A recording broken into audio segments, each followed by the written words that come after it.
Seguimos en Al fin sucede. El día de ayer fue el día de la soberanía argentina, en el que se homenajea la batalla de la Vuelta de Obligado, que fue en 1945. Y 1845. yo dije 1900. Sí. Les pido disculpas. No, sí. Bueno, los otros días dije buen día y buenas tardes y casi noche. Bueno, lo que se homenajea en este día es por la estrategia que se tuvo para que los invasores anglo-franceses no pasaran por el río Paraná. Lo que se llama la Vuelta de Obligado es una parte del río Paraná que fue estratégico ese lugar porque es un lugar donde se angosta. Era más difícil cruzar y los soldados argentinos tenían mejor tiro para poder enfrentar a los navíos anglo-franceses. Los anglo-franceses querían hacer del río Paraná un río de navegación internacional. Sí. La idea era separar la Mesopotamia del país, achicar el país. Claro, eso me decías hoy y me quedé pensando en esa parte. Por todo el dibujo que tiene el río Paraná. Claro. Por eso, o sea, iba a terminar por separar... Misiones Corrientes entre ríos. Claro.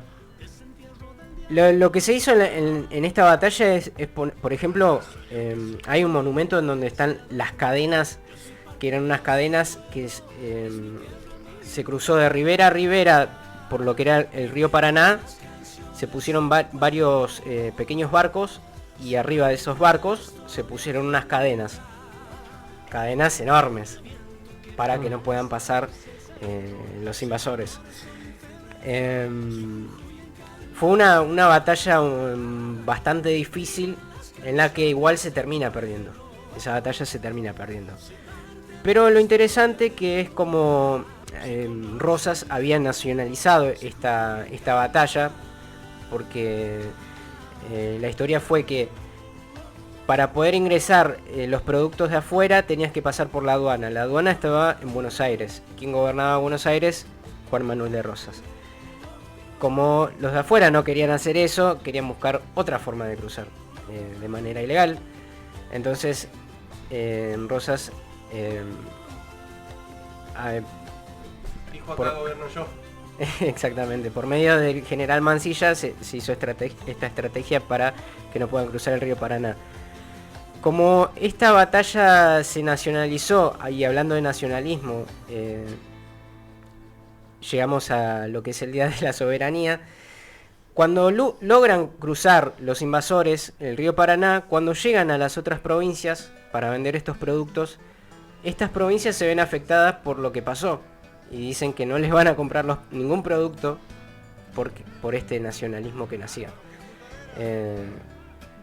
Por eso, más allá de que se fracasó en esa batalla, pero que fue importante... Militarmente se fracasó. Sí. Porque logran cruzar, rompen las cadenas. Pero fue importante porque después las demás provincias adoptaron por esto de defender lo propio. En este caso se apoyaron a Juan Manuel de Rosas. Soberanía. Soberanía, exactamente. Principio derivado de los mecanismos de legitimación de poder político, base para el ejercicio de este. Eso es soberanía. Soberanía es cualidad de soberano. ¿Qué es lo soberano? Bueno, es un principio derivado de los mecanismos de legitimación de poder político. Se legitima el poder político. Base para el ejercicio de este. Base para el ejercicio del poder político. Sí, o sea, en nuestra tierra gobernamos nosotros, no los de afuera. Uh-huh. Y después, o sea, pensando en el día de ayer, que fue el Día de la Soberanía, que homenajea la batalla de Vuelta Obligado, algo que tiene mucho arraigo a la hora de hablar de soberanía es el tema de las Malvinas. Uh-huh. cuando sucedió en 1982, en esa batalla que se decía que estábamos ganando y Igual como ahora la que se realidad es dice que en Bolivia no hay un golpe. es verdad. Los mismos medios, la misma gente. Y hoy tenemos más facilidad para comunicarnos. Y algo que se relaciona con las Malvinas, que ahora nos va a contar Jorge Hugo.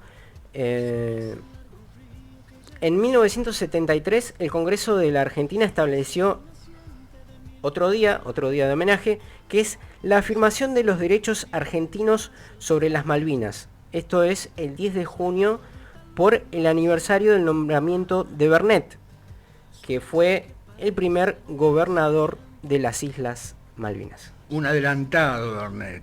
En 1829, don Luis Bernet, y le cabe el don, que con anterioridad había obtenido tierras en propiedad en las Islas Malvinas y la concesión exclusiva del derecho de pesca, consiguió que el gobierno de Buenos Aires respetara su concesión, que era por supuesto desconocida por pescadores de otros países, ¿no? Que de hecho ahí estaba gobernando Buenos Aires, estaba Rosas. Juan Manuel de Rosas. Y se lo nombró comandante político y militar con atribuciones amplias sobre las islas.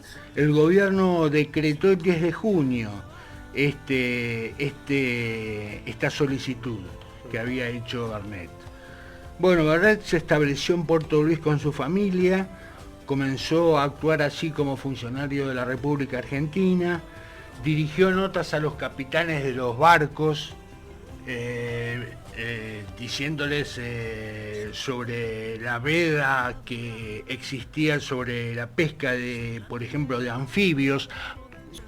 Estaba con una pequeña colonia, con su familia, y la idea era fundar una colonia. Sí. Una colonia no en el sentido en que solemos utilizar la palabra colonia por colonialismo, ¿no es cierto? Sino una colonia propia. Una colonia propia, Sí, ¿no? De propios. había santafesinos, cordobeses, Claro. entrerrianos, había leído. Prohibió cazar y matar ganado en las Malvinas, seguramente para que no mermara el ganado, no habría mucho. Apresó barcos extranjeros que no cumplían con la provisión de pesca y tomó otra larga serie de medidas significativas, manifestaciones de la soberanía del país a nombre del cual gobernaba. Bueno, pero hubo un altercado con 3 naves de bandera norteamericana que violaban las leyes argentinas acerca de la provisión de pesca, y Bernet los apresó. En 1831 fue esto, 2 años después de este asentamiento en Malvinas. Los jefes de 2 de ellas aceptaron someterse a la resolución del gobierno argentino respecto a las infracciones cometidas, y se firmó un convenio entre Davison, Congar y el propio Bernet. La tercera nave fugó, la otra nave fugó. El buque de Congar fue dejado en libertad bajo el compromiso de Davison, comandante de la Harriet, que así se llamaba la otra nave, de responder por su jefe en Buenos Aires. A la llegada de la Harriet a Buenos Aires, el comandante Davison se presentó ante el cónsul estadounidense pidiéndole formular el reclamo correspondiente por el apresamiento de la nave y la detención de que era objeto. Bueno, acá aparece un personaje que se llama Jorge W. Slocum, que era el cónsul norteamericano en Argentina. Parece que presentó una nota un poco descomedida, un tanto cínica, que fue respondida del siguiente modo por el gobierno argentino. Lo leo textualmente. Sí. Por solo la investidura de cónsul, pero mucho menos cuando es indudable que el gobierno de Estados Unidos no tiene derecho alguno a las islas y costas, ni a ejercer en ellas la pesca, al paso que es incuestionable el que asiste a la República. O sea, consecuentemente es incuestionable el derecho que asiste a la República Argentina. Sí, le está diciendo, o sea, que al cónsul que ellos no tienen ningún derecho sobre ¿Sabe lo que hizo el cónsul? las Islas Malvinas. ¿Sabe lo que hizo el cónsul? Mandó una nave de guerra, la Lexington. Ahí empieza la guerra. Mandó una nave de guerra a las Malvinas con las fuerzas a su mando para, esto también entre comillas está, para la protección de los ciudadanos y comercio de Estados Unidos. ¿Sí? Bueno, la Lexington arribó a Puerto Soledad como un buque pirata porque llevaba bandera francesa. El comandante Duncan procedió a inutilizar artillería, incendió la pólvora, apresó colonos y declaró a las Malvinas libre de todo gobierno. También entre comillas, libre de todo gobierno. Entre 10.000 comillas. Bueno, la protesta del gobierno argentino fue enérgica e inmediata. El cónsul Slocum fue reemplazado entonces por Francisco Bailey, quien aprobó la conducta de su antecesor. Negó todo derecho argentino sobre las Malvinas y en notas oficiales sostuvo que el archipiélago pertenecía a Inglaterra. Evidentemente había connivencia entre Estados Unidos e Inglaterra, ¿no? Es obvio. Que en ese momento no se le decía Inglaterra, era el Imperio Británico. Hay fundados motivos para sostener que existió un entendimiento entre los funcionarios de Gran Bretaña y Estados Unidos para despojar a nuestro país de las islas, dice el historiador. Bueno, lo cierto es que a fines de 1833 los ingleses se posesionaron violentamente de las Malvinas. ¿Me decís el historiador? Así la gente ya sabe de qué libro lo Luis Marqués Garabano. Está extractado de ahí.